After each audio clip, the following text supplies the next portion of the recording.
গণহত্যার বিচারের আগে আওয়ামী লীগ কোনোভাবেই কোনো ধরনের সাংগঠনিক কার্যক্রম পরিচালনা করতে পারবে না। আওয়ামী লীগকে অবশ্যই নিষিদ্ধ করতে হবে।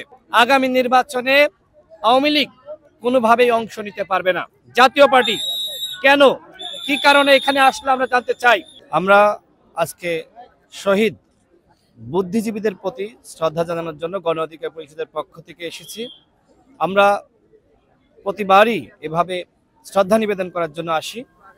এবার যেটি হয়েছে যে আমরা একটি স্বাধীন বাংলাদেশে এই শ্রদ্ধা নিবেদন করতে পারছি, এটি আমাদের জন্য একটি অন্যতম পাওয়া।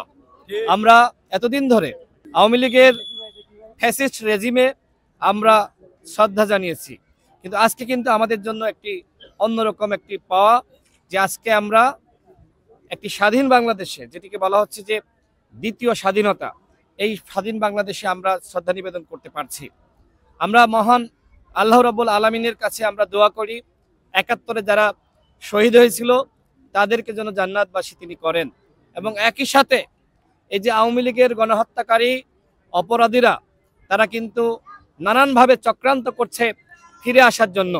আজকেও তারা ঘোষণা দিয়েছিল যে তারা শ্রদ্ধা নিবেদন করার জন্য আসবে। গণহত্যার বিচারের আগে আওয়ামী লীগ কোনোভাবেই কোনো ধরনের সাংগঠনিক কার্যক্রম পরিচালনা করতে পারবে না।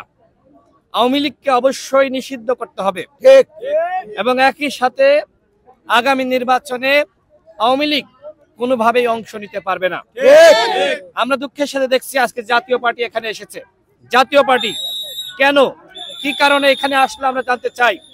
গণহত্যার বিচারের আগে জাতীয় পার্টি, আওয়ামী লীগ এবং 14 দলের দোসররা কোনোভাবেই কোনো ধরনের সাংগঠনিক কার্যক্রম পরিচালনা করতে পারবে না। আমরা মনে করি তারা তাদের সেই অধিকার হারিয়েছে এই দেশে রাজনীতি করার, গণহত্যার সাথে সম্পৃক্ত হওয়ার মাধ্যমে। দেখেন, আপনি যে প্রশ্নটি করলেন যে আজকে আওয়ামী লীগ আসেনি বা আওয়ামী লীগের দোসররা আসেনি, কিভাবে আসবে?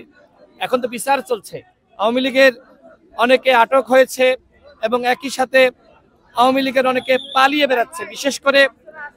বিশেষ করে আপনারা দেখেন শেখ হাসিনা, তিনি কিন্তু পালিয়ে আছেন এবং তার দোসররা পালিয়ে আছে।